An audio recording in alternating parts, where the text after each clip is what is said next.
एक क्वेश्चन को कंप्लीट लिखिएगा, पहले समझना अपना टारगेट है। द्विघाती सूत्र पढ़ लिए, द्विघात समीकरण खत्म कर लिया जाएगा। देखिए अगर मैं कोई मानक रूप लिख रहा हूँ, किसी भी समीकरण का स्टैंडर्ड फॉर्म लिख रहा हूँ, ax² + bx + c = 0, जहाँ a डज नॉट इक्वल 0 और abc क्या है, abc अचर है, अचर पद यानी कांस्टेंट टर्म्स है, और अचर का मतलब अंक हो सकता है, उसका मान कभी नहीं बदलेगा।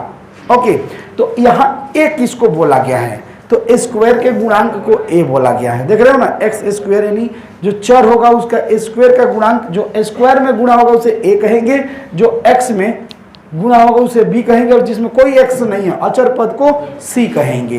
किसी भी क्वेश्चन में a b c ढूंढ सकते हैं आप, किसी भी क्वेश्चन में a b और c ढूंढना है। जैसे एक छोटा सा एग्जांपल लेते हैं, सुन रहे हो ना, मिसाल लेते हैं, मिसाल 2x² - 3x + 1 = 0।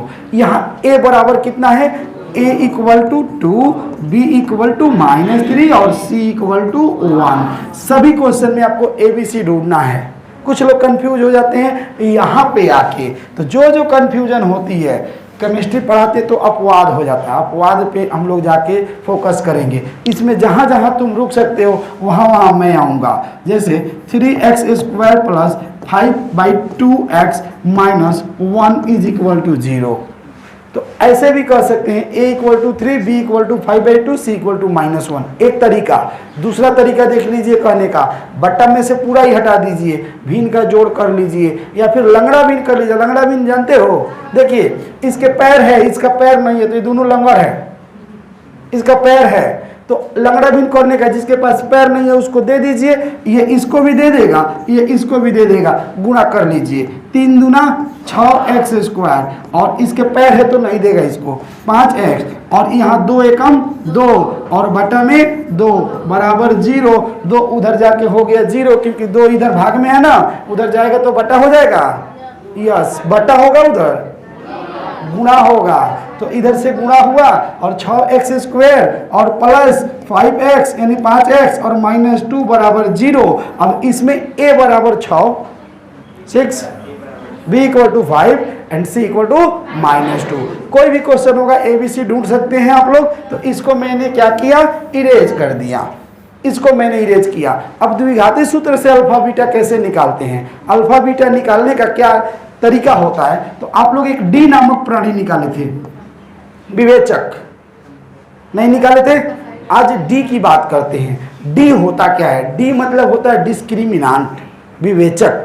ये देखिए डी बराबर होता है सूत्र से b² - 4ac।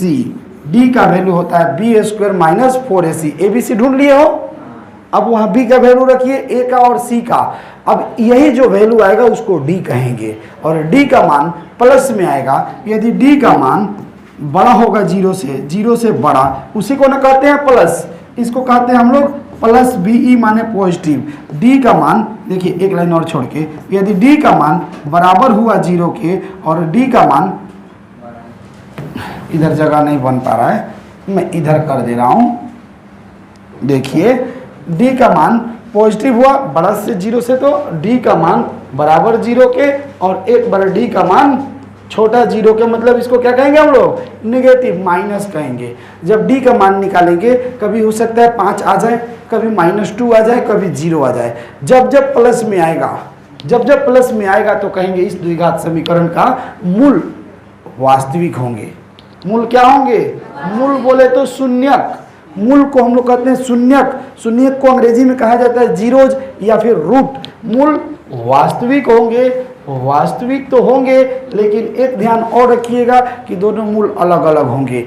अलग अलग को असमान कहते हैं, असमान, एक बराबर दोनों नहीं होंगे। अल्फा का मान कुछ और आएगा, बीटा का मान कुछ और आएगा। यदि डी का मान 0 हो गया तो आपका मूल वास्तविक तो होंगे, मूल वास्तविक तो होंगे, लेकिन उसका मूल जो होंगे वह बराबर आएंगे। बराबर बोले तो समान होंगे। ये देखिए कैसे हो रहा है, वास्तविक और समान एक बराबर होंगे, अल्फा भी उतना ही और बीटा भी उतना ही होगा। यदि आपका डी का मान माइनस में आ गया तो आप लोगों को वही रुक जाना है, क्योंकि हम लोग 10वीं में हैं और 10वीं में आपको डी का मान माइनस में आता है तो रुक जाना होता है, और 11th में डी का मान माइनस में आता है तो आगे बढ़ना होता है। तो यहाँ पास मूल क्या होंगे? काल्पनिक होंगे, मूल काल्पनिक। अब काल्पनिक होंगे तो हम लोग को छोड़ देना है, छोड़ने के बाद से आपका समान हुआ असमान हुआ उस पर चर्चा ही नहीं करना है। डी का मान काल्पनिक होगा तो हम लोग क्या करेंगे? उसको छोड़ देंगे। अभी मूल नहीं निकला, अभी डी निकला, डी का मान निकाल सकते हो। डी का मान तो प्लस में आए, 0 आए तो आगे बढ़िएगा, अल्फा बीटा निकालिएगा, नहीं आएगा अल्फा बीटा नहीं निकालना है। अब देखिए मैं यहाँ लिखने जा रहा हूँ जो ओरिजिनल चीज़ है अपना, जो तब से मैं इंतजार कर रहा हूँ, आप लोग भी इंतजार कर रहे हैं, वो इंतजार की घड़ियाँ हुई खत्म और शुरू हो रही है द्विघाती समीकरण। इसका एग्जाम्पल अभी आएगा, द्विघाती सूत्र। रुकिए, द्विघाती सूत्र, चलिए मैं आपको द्विघाती सूत्र समझा रहा हूं। द्विघाती सूत्र से अल्फा बीटा कैसे निकालते हैं। यदि अल्फा बीटा यानी x का मान, x को ही ना, x का जो मान आता है उसी को नहीं को अल्फा कहते हैं, को बीटा कहते हैं। x का जो वैल्यू आ रहा है वह कैसे निकालिएगा? डायरेक्ट फॉर्मूला पे ABC ढूंढ लीजिएगा आप लोग, D निकल जाएगा, ABCD निकल गया। उसके बाद से सचिन फॉर्मूला लिखिएगा -b, ब्रैकेट में भी इसलिए रखा हूं कभी कभी b का वैल्यू माइनस में आता है, वहां कंफ्यूजन हो जाएगी और आप लोग प्रॉब्लम में फंस जाइएगा। प्लस और माइनस, एक बार प्लस और एक बार माइनस, प्लस लेंगे तो अल्फा, दो फार्मूला बनता, तो एक में दोनों लिख दिया हो ना, under root b² - 4ac, b² - 4ac को जगह पे क्या लिख दूं? d लिख दूं मैं, d, और अपन में क्या दूंगा? 2a, 2a। इस सूत्र का इस्तेमाल करेंगे और फिर विश्वास करेंगे।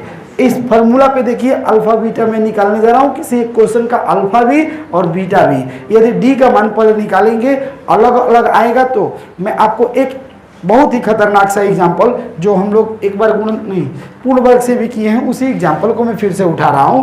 देखिए 3x² - 4√3 + 4, 3x²। देखिए एक एग्जाम्पल मैं कराने जा रहा हूं, 3x² - 4√3x + 3 = 0। यही कुछ 4 है यहाँ पे, ये लीजिए मैंने 4 भी लिख दिया आप लोगों के डिमांड पे, तो 4 मैंने लिखा। अब इसको मैं यहाँ देखिएगा पूर्ण वर्ग विधि से हल किया हूँ। पूर्ण वर्ग विधि से इसका आंसर आया है x का मान 2√3/3, पूर्ण वर्ग विधि से इस तरह से हल किया हूँ। अब मैं इसको मैं क्या करने जा रहा हूँ? द्विघाती सूत्र से। सबसे पहले द्विघाती सूत्र से डायरेक्ट भी बना सकते हैं, लेकिन मैं आप लोगों को सलाह दूंगा पहले डी निकालिए। सबसे पहला आपका काम है डी निकालना, एकदम सेम आएगा, तीनों विधि से आंसर सेम आएगा। अब देखिए मैं डी निकालने जा रहा हूं, इसमें पहले ABC तो बता दीजिए महानुभावों। A = कितना? वाह। B = चलिए कम से कम आप लोग के बताने से मुझे भी याद हो गया, भूल गया था मैं। तो चलिए इसके बाद मैं क्या करूंगा? विवेचक, डी को कहते हैं विवेचक। यहाँ पर समझाया नहीं ना डी किसको कहते हैं? डी कहते हैं विवेचक। डी का मतलब होता है विवेचक।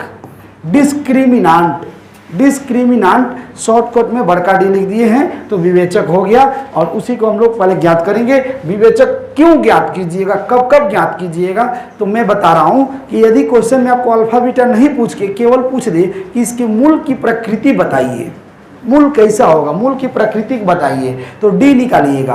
प्लस में आएगा तो कह दीजिएगा कि मूल वास्तविक और समान होंगे, 0 आएगा तो मूल वास्तविक और नहीं, उल्टा हो गया।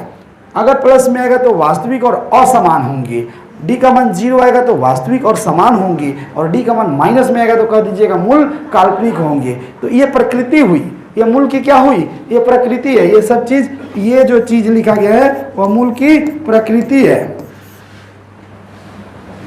प्रकृति प्लस में होता है तो वास्तविक समान, असमान 0 होता है तो वास्तविक समान, माइनस में होता है तो काल्पनिक होती है। अब डी का मान काल्पनिक आएगा तो छोड़ दीजिएगा, अल्फा बीटा आपको नहीं निकालना है। डी का मान निकालने जा रहा हूं तो देखिए यहाँ इस क्वेश्चन में मैं डी निकाल रहा हूँ। विवेचक कहते हैं, डी मतलब विवेचक।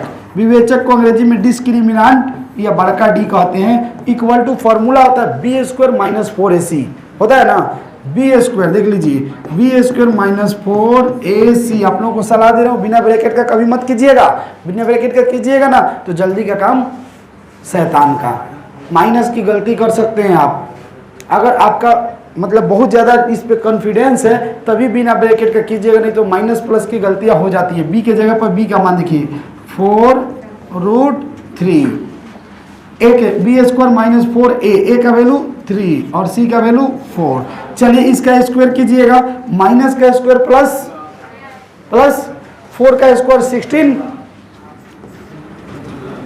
√3 का स्क्वायर 3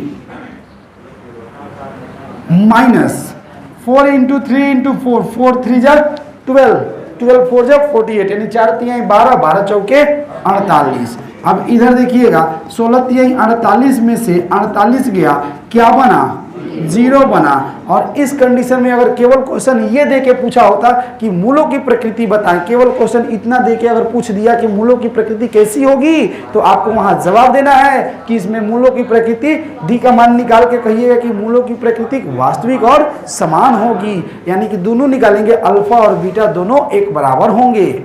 गॉट इट। इसके बाद अल्फा और बीटा निकाल के दिखा रहा हूं आप लोगों को। तो अल्फा बीटा का सूत्र होता है द्विघाती सूत्र से, देखिए यहाँ पे मैंने निकाला है formula minus B plus minus √d/2a, तो इसीलिए पहले डी निकाल लिया हूं। माइनस बी कहाँ पीछे चला गया मैं, देखिए अब x is equal to, x लिखिएगा, x लास्ट में कह दीजिएगा अल्फा बराबर इतना बीटा बराबर इतना, तो x is equal to formula होता है माइनस बी। डायरेक्ट फॉर्मूला नहीं लिख के डायरेक्ट बना दूं, यहाँ बगल में लिख दे रहा हूं minus B plus minus √d/2a, हमेशा ब्रैकेट में रखिएगा। Minus B plus minus √d और बटा में 2a। चलिए बी के जगह पर बी का वैल्यू पुट कर रहा हूं, कितना है माइनस 4√3 प्लस माइनस √d का वैल्यू पुट कीजिए, d का वैल्यू कितना रहा है 0, यहाँ देखिए, और 2a, a का वैल्यू कितना है यहाँ पे 3। Okay got it. इसके बाद देखिए x is equal to minus minus plus और 4√3 और 0 का रूट 0 होता है, प्लस में 0 चाहे माइनस में 0 कोई फर्क नहीं पड़ेगा, खत्म। और बटा में कितना है 2 तिहाई 6, कट जाएगा ये, 2 दूना 4, 2 तिहाई 6, x का वैल्यू कितना आ गया 2√3/3, यानी एक ही आंसर आ रहा है। एक ही आंसर आया का मतलब अल्फा कहिए चाहे बीटा कहिए दोनों एक बराबर होगा। देख लीजिए दोनों से सेम आंसर आया है। Got it. तो ये था आपका द्विघाती सूत्र विधि। किसी भी क्वेश्चन को द्विघाती सूत्र से बना सकते हैं। तो मैं एक क्वेश्चन दे रहा हूं उसको द्विघाती सूत्र से बनाइए, तो x² minus 4x plus 3 is equal to 0। जल्दी जितना जल्दी हो सके द्विघाती सूत्र से इसको आप बना के दिखाएं।